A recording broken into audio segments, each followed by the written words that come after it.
Channel को subscribe नहीं किया हुआ तो चैनल को जल्दी से सब्सक्राइब कर दे, वीडियो को लाइक और शेयर कर दे, शुक्रिया। और बेल आइकन को प्रेस कर दीजिएगा ताकि नई वीडियो का नोटिफिकेशन आपको मिल सके। लास्ट एपिसोड के एंड पे जू फैन को पता चलता है कि फैंग सिटी की काई फैमिली के यंग मास्टर के साथ हमारी मिस जिया की शादी होने वाली है। जू फैन कहता है अगर मिस जिया की शादी उस फैमिली में हो जाती है तो हो सकता है कि मेरा मैजिक ऑफ हार्ट खत्म हो जाए और मैं आजाद हो जाऊं। वो उनसे कहता है चलो फिर जल्दी से फैंग सिटी चलते हैं और इसकी शादी करवाते हैं। तो एपिसोड 3 की शुरुआत में फैंग सिटी दिखाया जाता है। वो लोग फैंग सिटी पहुंच जाते हैं। सारे लोग फैंग सिटी पहुंचकर बहुत ज्यादा खुश होते हैं।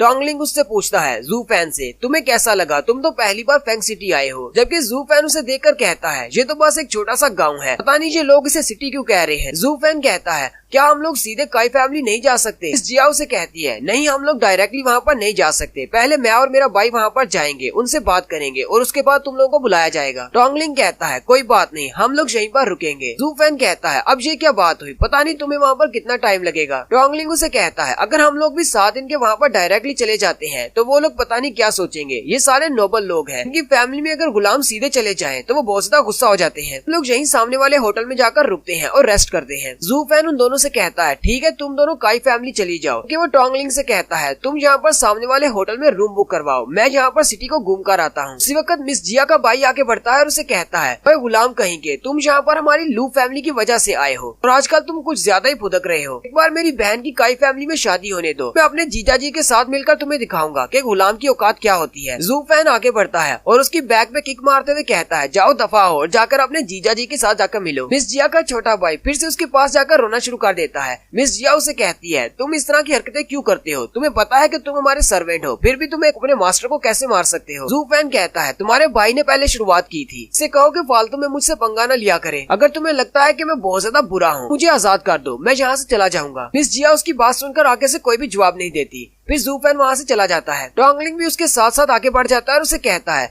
ब्रदर जू तुम ऐसा कैसे कर सकते हो, चाहे जो भी हो वो तुम्हारा यंग मास्टर है, तुम उसे किक कैसे मार सकते हो। जू फैन उसे कहता है अपनी बकवास बंद करो, मैं ऐसा कर सकता हूँ, छोटा कीड़ा मुझे बहुत ज्यादा तंग करता है। जू फैन जैसे ही थोड़ा सा आगे बढ़ता है वहाँ पर एक बंदा क्रिस्टल्स बेच रहा होता है, लेकिन एक यंग लेडी उसके सामने खड़ी होती है और कहती है तुम्हारे क्रिस्टल्स फेक है। वो शॉप ओनर उसे कहता है लगता है कि तुम्हारी आंखें खराब हैं, तो बिल्कुल असली जेड स्टोन है, मैंने बहुत ज्यादा मेहनत करके इस जेड स्टोन को हासिल किया है, अगर तुम्हें नहीं खरीदना तो जाओ यहाँ से, मेरे कस्टमर खराब मत करो। हो सकता है कि शायद तुम्हें इस जेड के बारे में पता ना हो, ये फेक नहीं है, ये बिल्कुल असली है। तो नोबल लेडी उसे कहती है हाँ मुझे जेड्स के बारे में इतना ज्यादा नहीं पता, लेकिन मैंने असली के जेड देखे हुए हैं और तुम्हारे जेड को देखकर लग रहा है ये फेक है। वो दुकानदार हंसते हुए अपने कस्टमर से कहता है जरा देखो तो सही इस नोबल लेडी को, इसने सिर्फ एक बार जेड क्रिस्टल को देखा है और इसे लगता है कि इसे असली और नकली की पहचान हो गई है, ये तो एक बहुत बड़ा मजाक है। तो नोबल लेडी उसे कहती है हाँ वाकई में मुझे असली और नकली की पहचान है। शॉप ओनर उसे कहता है प्लीज मैडम यहाँ से चली जाए, आप मेरा बिजनेस खराब कर रही है, अगर आपको कुछ नहीं खरीदना तो यहाँ से जा सकती है। तो यहीं पर हमारे हीरो की एंट्री होती है। वो उसे कहता है तुम्हारा जेड बिल्कुल नकली है, मैं सिर्फ ऐसे ही नहीं कह रहा, मैं इसको प्रूव कर सकता हूँ कि तुम्हारा जेड क्रिस्टल नकली है। जू फैन और टोंगलिंग दोनों उसके सामने आकर खड़े हो जाती है। जू फैन कहता है हाँ मैंने बिल्कुल ठीक कहा, तुम्हारा जेड नकली है और मैं इसको साबित भी कर सकता हूँ। वो शॉप ओनर चिल्लाकर उसे कहता है अब तुम कहाँ से आ टपके,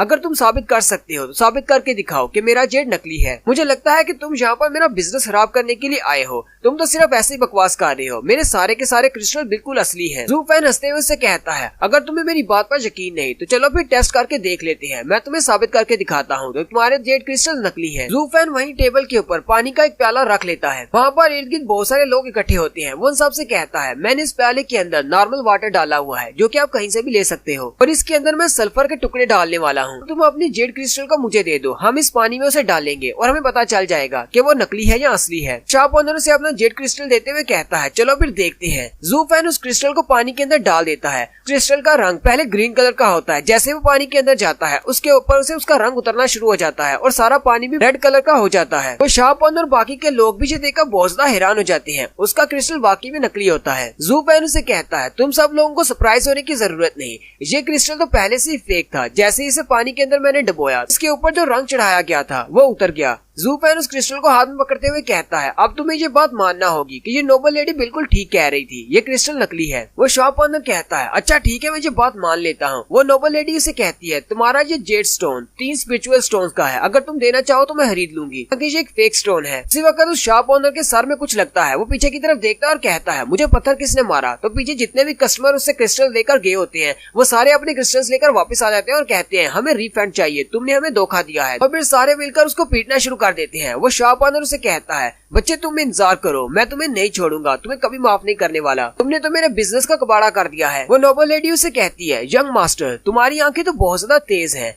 मुझे पहले से पता था कि वो क्रिस्टल फेक